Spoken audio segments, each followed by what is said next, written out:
যারা এতদিন পর্যন্ত নির্বাচন নির্বাচন নির্বাচন জিকির ছিল, নির্বাচন ভোরের জিকির নির্বাচন, দুপুরের জিকির নির্বাচন, সন্ধ্যার জিকির নির্বাচন, তারা এখন নির্বাচন নিয়ে জিকির করছে না, বরং মনে হয় নির্বাচনের কথা ভুলিয়ে গেছে।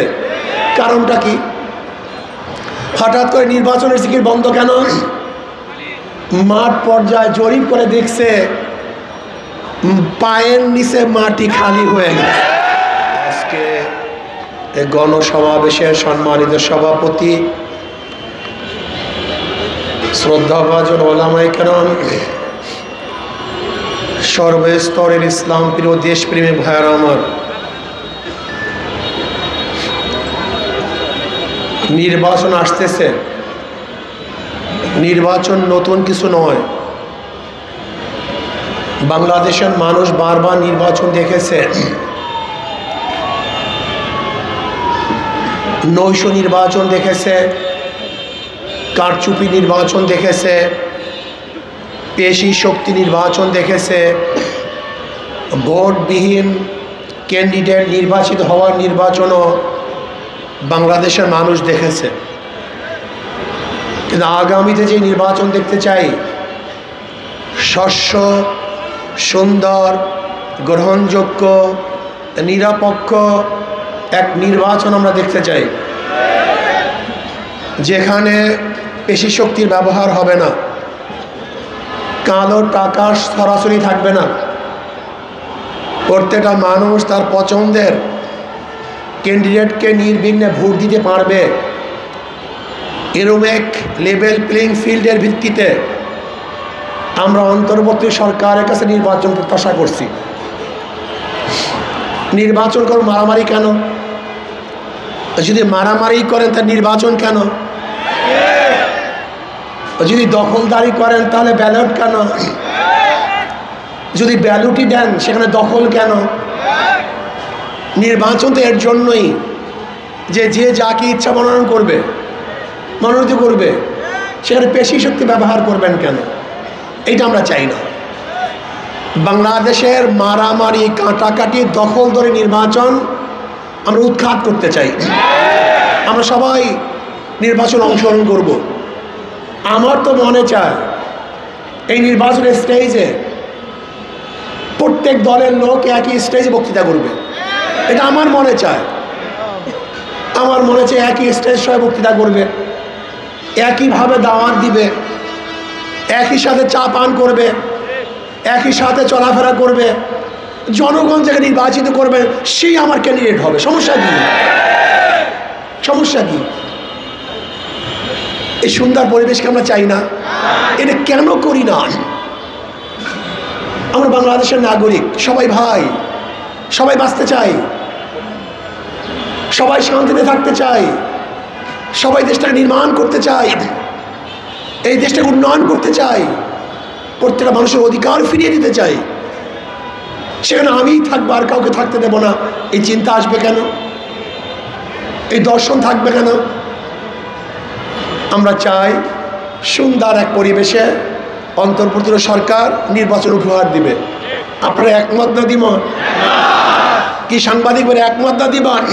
আমরা সবাই একমত। আল্লাহ না করুন, আমি বর্তমান অন্তর্বর্তী সরকারের প্রধানকে বলবো, যদি আপনি নিরপেক্ষ গ্রহণযোগ্য নির্বাচন যদি ব্যর্থ হন, জনগণ আপনাকে ক্ষমা করবে না।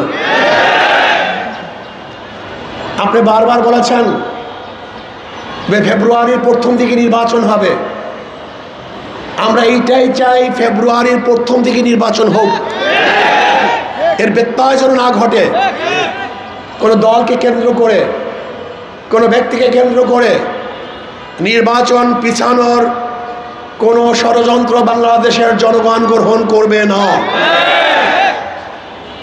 আমরা দেখছি বর্তমান নির্বাচনকে পিছানোর ষড়যন্ত্র চলছে, বিভিন্ন রিপোর্টও আসছে। যারা এতদিন পর্যন্ত নির্বাচন নির্বাচন নির্বাচন জিকির ছিল, নির্বাচন ভোরের জিকির নির্বাচন, দুপুরের জিকির নির্বাচন, সন্ধ্যার জিকির নির্বাচন, তারা এখন নির্বাচন নিয়ে জিকির করছে না, বরং মনে হয় নির্বাচনের কথা ভুলিয়ে গেছে। কারণটা কি? হঠাৎ করে নির্বাচনের জিকির বন্ধ কেন? মাঠ পর্যায়ে জরিপ করে দেখছে পায়ের নিচে মাটি খালি হয়ে গেছে। বাংলাদেশের জনগণ কোনো চাঁদাবাজকে আর ভোট দিবে না, কোনো সন্ত্রাসীকে বাংলাদেশের মানুষ ভোট দিতে চায় না। যারা বিদেশে টাকা পাচার করবে এরকম মানুষকে বাংলাদেশের জনগণ আর দেখতে চায় না। বাংলাদেশের জনগণ কি চায়? আপুষে একই সাথে বসবাস করতে চায়, ব্যবসা করবে, চাঁদা মুক্ত এক পরিবেশ তারা চায়। মেয়েরা কি চায়? তারা নির্বিঘ্নে চলাফেরা করবে, ইফতিজিংয়ের শিকার না হয়, ধর্ষিতা না হয়, শিরোধারী না হয়, এরকম এক রাস্তা পরিবেশ চায়। ব্যবসায়ীরা কি চায়? তারা মাল আনা না করবে, মাঝখানে কেউ ধরবে, চাঁদাবাজি করবে, এরকম পরিবেশ তারা চায় না। চাকরিজীবীরা কি চায়? তাদের যেন টেলিফোন এবং মামুর জোরে পদোন্নতি না হয়, যোগ্যতার ভিত্তিতে পদোন্নতি হয়, এই পরিবেশ তারা চায়। আজকে শ্রমিকরা কি চায়? তাদের ন্যায্য অধিকার চায়, শ্রমের ন্যায্য অধিকার চায়। রাস্তায় নেমে আন্দোলন করে অধিকার আদায়ের আর সুযোগ তারা চায় না। তারা চায় আন্দোলনের আগে যেন তাদের অধিকারকে পূর্ণ করা হয়, সেই পরিবেশ তারা চায়। আজকে গরিবরা কি চায়? ক্ষুধার্তহীনরা খানা চায়, বস্ত্রহীনরা বস্ত্র চায়, যারা গৃহহীন তারা ঘর চায়, যারা চিকিৎসার অভাবে ধুকে ধুকে মরছে তারা ভালো চিকিৎসার ব্যবস্থা করতে চায়, যারা শিক্ষিত হতে পারছে না শিক্ষার পরিবেশ চায়। আমরা কি চাই? আমরাও জনগণের খেদমত করতে চাই। জনগণ যেইটা চায় আমরা সেইটা তাদেরকে দিতে চাই। জনগণ ভালো চায়, মন্দ চায় না, আমরা ভালো দিতে চাই, মন্দ আমরা দেব না। জনগণ জুলুম চায় না, আমরাও জুলুম করব না। জনগণ কি চায়? পেট পুরে খেতে চায়। ইনশাআল্লাহ ইসলাম হুকুমাত যদি হয়, আমি চ্যালেঞ্জ দিয়ে বললাম ইনশাআল্লাহ বাংলাদেশের একজন মানুষও ক্ষুধার্তহীন থাকবে না, একজনও না। ইসলামী হুকুমাত হয়, আমি চ্যালেঞ্জ দিয়ে বলতে পারি বাংলাদেশের একজন মানুষও বস্ত্রহীন থাকবে না, গৃহহীন থাকবে না। ইনশাআল্লাহ আগামী 5-10 বছরের মধ্যে সমস্ত গরিবগুলি দরিদ্র সীমার উপরে চলে যাবে। বিশ্বাস হয় না আপনাদের? হবে কিভাবে? দেখেনি তো, ইসলাম দেখেনি তো নাই। 28 লক্ষ কোটি টাকা মাত্র 16 বছরে বিদেশে পাচার হয়েছে। কত লক্ষ কোটি? 28 লক্ষ কোটি টাকা। যদি 28 লক্ষ কোটি টাকা গরিবদের মধ্যে বন্টন করতাম, দেখেন তো অবস্থাটা কি হয়। গোটা বাংলাদেশের প্রতি বছর বাজেট হয় 7 লক্ষ কোটি, আর পাচার হয়ে গেছে 28 লক্ষ কোটি। যদি 28 লক্ষ কোটি পাচার না হয়ে সবাইকে সুষম বন্টন করতাম, মাত্র 5-10 বছরের মধ্যে বাংলাদেশের প্রত্যেকটা গরিবকে দরিদ্র সীমার উপরে নেওয়া সম্ভব। এটা আশ্চর্যের বিষয় নয়। ওদের সব জায়গায় ধোঁকা। যারা নৌকা নিয়ে নির্বাচন করে নিজের নৌকা চালাতে পারে না, যারা ধানের শীষে নির্বাচন করে নিজেরা ধান কাটতে পারে না, যারা নাঙ্গলি নির্বাচন করে নিজেরা নাঙ্গল বইতে পারে না, কুঠা নিয়ে নির্বাচন করে নিজেরা কাঠ ফাটতে পারে না। নৌকা চালায় গরিবরা, ধান কাটে গরিবরা, নাঙ্গল চালায়, কিন্তু যারা নির্বাচন করে প্রতীক নিয়ে একজনও গরিব না। নৌকা নিয়ে যারা নির্বাচন করে গরিব না, ধানের শীষে নির্বাচন করে গরিব না, নাঙ্গলি নির্বাচন করে গরিব না। অর্থাৎ কাজের সাথে মার্কার মিল নেই। কথা বলেন না? মার্কার এসে গরিবদের ধোঁকা দেওয়ার জন্য, কিন্তু হাত পাখা আমরা একটা প্রতীক। যে নির্বাচন করে সেও ঘুরাতে পারে, যারা সমর্থন করে তারাও চালাতে পারে। হাত পাখা প্রয়োজন বড় লোকদের, হাত পাখা প্রয়োজন গরিবদের। হাত পাখা চালাতে পারে পুরুষরা, হাত পাখা ঘুরাতে পারে মহিলারা, বড়রা ছোটরা। হাত পাখা প্রয়োজন মুসলমান, হিন্দু, বৌদ্ধ, খ্রিস্টান সবার। কারেন্ট ফেল করে, হাত পাখা ফেল করে না। হাত পাখা সবাইকে শান্তি দেয়। কারোর মার্কা ঘুমের সময় বুকের উপরে থাকে না, একটা মার্কাই ঘুমের সময়ও বুকের উপরে থাকে, কলিজার উপরে থাকে, তার নাম হাত পাখা। এটা সর্বজনীন মার্কা। আমি বিশ্বাস করি যদি হাত পাখা বিজয় হয়, এই জনগণ বিজয় হবে। হাত পাখা বিজয় হয়, এই রাষ্ট্র বিজয় হবে। আগামী নির্বাচন বাংলাদেশের জনগণ দুই ভাগে বিভক্ত হয়ে যাবে।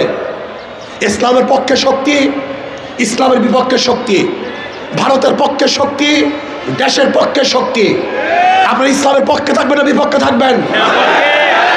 ভারতের পক্ষে থাকবেন না দেশের পক্ষে থাকবেন? যদি দেশের পক্ষে ইসলামের পক্ষে থাকতে চান, শান্তির পক্ষে থাকতে চান, মুক্তির পথে থাকতে চান, তাহলে নির্বাচনী নারায়ণগঞ্জ 4 আসন থেকে আমাদের মুফতি হাবিবুল্লাহ সিরাজি সাহেব, ইসমাইল সিরাজি সাহেব ইনশাআল্লাহ শুধু দোয়া নয়, সমর্থন নয়, কর্মী হিসাবে কাজ করবে। ইনশাআল্লাহ রাজি আছেন? ইনশাআল্লাহ। নয় সমাপ্ত কর্মমোদের অবকাশ কোথায় বিশ্রামের। আমাদের নারায়ণগঞ্জ সদর থেকে নারায়ণগঞ্জ 5 মাওলানা মুফতি মাসুম বিল্লাহ সাহেব ইনশাআল্লাহ, মাসুম বিল্লাহ সাহেব যদি নির্বাচিত হন, এই সদরের মানুষ আশা করি ইনশাআল্লাহ শান্তিতে থাকতে পারবে। আর সবচেয়ে বড় কথা হলো এই, একজন এমপি ক্যান্ডিডেটের দায়িত্ব শুধু রাস্তা উন্নয়ন নয়, একজন এমপি ক্যান্ডিডেটের মূল দায়িত্ব হলো আগামী রাষ্ট্র কোন নীতি ও কোন আদর্শে চলবে, কোন আইনে চলবে, সেইটা নির্ধারণ করাই একজন এমপির মূল দায়িত্ব। ইসলামের পক্ষের এমপিরা যদি নির্বাচিত হয় তাহলে ইসলামের পক্ষেই কাজ করবে, দেশের পক্ষেই, দেশের স্বার্থেই কাজ করবে। আসুন আগামী নির্বাচন ইনশাআল্লাহ সম্মিলিতভাবে হাত পাকার পক্ষে তথা 8 দল যেখানে যাকে প্রার্থী দিবে আমরা তার পক্ষে কাজ করব। আল্লাহ আমাকে আমাদের সবাইকে কবুল করে নেন। আল্লাহুম্মা আমিন।